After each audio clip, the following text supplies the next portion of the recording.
This is how you know without really needing anyone to explain it because they display it themselves.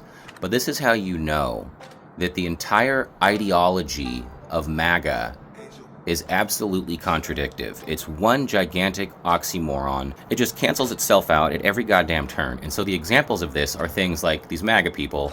They'll have stickers all over the back of their, fucking schizo vehicles. And there'll be a "Don't Tread on Me" sticker, right? The Gadsden flag, which is supposed to be telling the government, "Don't tread on me." But then right next to that, they'll have a sticker that says "Back the Blue."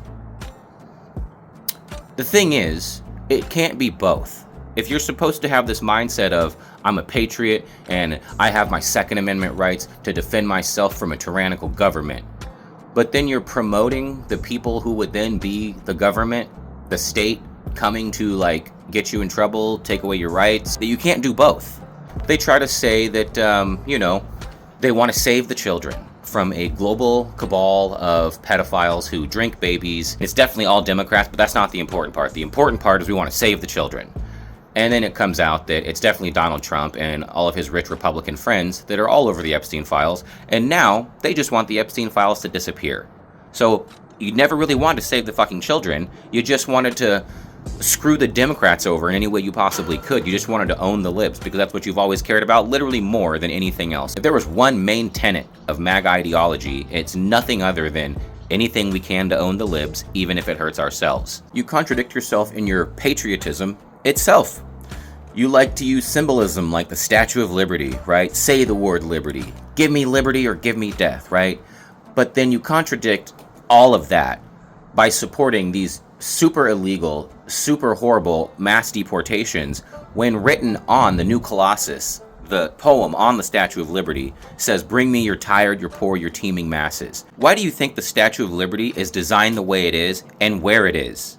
It's holding up the guiding light so that other people could come to this country as a place of refuge. You guys will literally make pro-mass deportation imagery with the Statue of Liberty on it. That's a fucking contradiction and another goddamn oxymoron. You contradict yourself in your Christianity and how you cherry pick the Bible. You'll be in an argument with someone and they'll be like, "So you just believe everything in the Bible because it's the Word of God?" And you'll be like, "Yeah, it's the Word of God." And then you're like, "Okay, well, in the Old Testament, it says it's okay to beat your slaves. You agree with that?" And I think a lot of these people actually deep down do, but they know they can't say that out loud. So they'll be like, "Well, that's the Old Testament. That's the old covenant of God. That's why he gave us the New Testament, which is the new covenant. So we don't have to pay attention to that part of the Old Testament." And then they'll turn right around in a conversation about LGBTQ people, and they'll quote fucking Leviticus, the third book of the Bible in the Old Testament that talks about, homosexuality being an abomination. They're real quick to quote the Old Testament on that one. Another fucking contradiction, another goddamn oxymoron. One of the ones that pisses me off the most is them trying to act like they're pro-life, right? We're pro-life. We want to save the fetuses, save the zygotes. Let the zygotes vote. They're not pro-life, because so many of the other things they support literally result in the deaths and harming of other people. So that's a pretty simple one. It's also just so frustrating because they base this ideology off of being pro-life when they do so many other things to prove that they don't actually give a shit about being pro-life. Just like when the Black Lives Matter protests were happening, people would say Black Lives Matter, and then they would say all lives matter. But they don't actually give a shit about all lives or them mattering because a year before that during COVID, they didn't give a shit enough to get vaccinated or wear a mask to keep their own grandmother from dying. So they clearly don't think that all lives matter.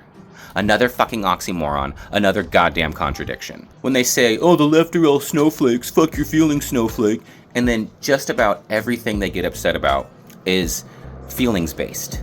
I've never seen a group of people be so more fucking emotional and get their little fifis hurt so bad. They'll act like they're so tough. They'll put fucking Spartan stickers and fucking, fuck your feelings shit. Pictures of their AR-15s on their lifted truck. Got the sticker that says, "Make liberals cry again." Yeah, make those liberals cry. And then they'll see a commercial with a trans person holding a Bud Light and they'll lose their fucking minds. And then they'll go hit like on a video of snowflake-ass Kid Rock unloading his firearm on a bunch of boxes of Bud Light. If that's not the most snowflake fucking emotional thing I've ever seen in my goddamn life. Another oxymoron, another contradiction. These people are not fucking tough. Oh, the Democrats are so corrupt. as the people they support are clearly keeping the government shut down so they can stop the certification of a newly elected congressperson, which will be the 218th vote to allow the actual Epstein files to be released. That is so fucking corrupt. That is blatant, in your face, corrupt, and clearly covering for child predators. More corruption. Qatar gifts Donald Trump a $400 million luxury jet, okay? Then they allow him to build a resort and golf course in Qatar.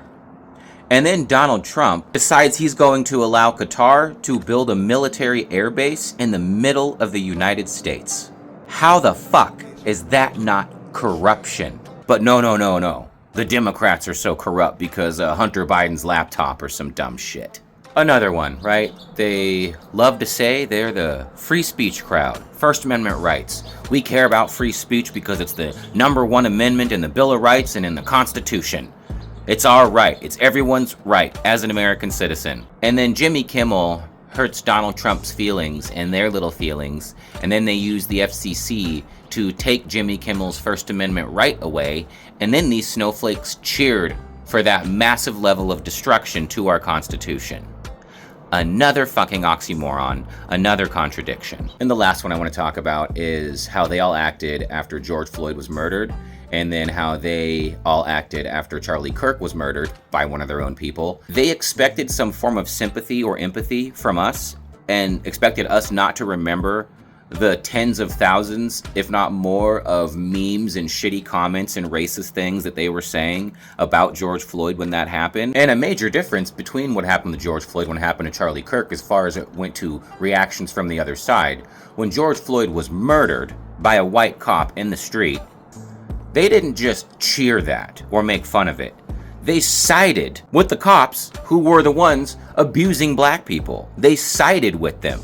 It's not like the left sided with fucking Tyler Robinson or praised him or called him a hero like you motherfuckers did with Kyle Rittenhouse. That happens to Charlie Kirk and they see one guy on Twitter being like, "That's what you get, asshole." And they're like, "The left is so vile. How could they be like this? How could they be so mean to us? How could they treat us like this?"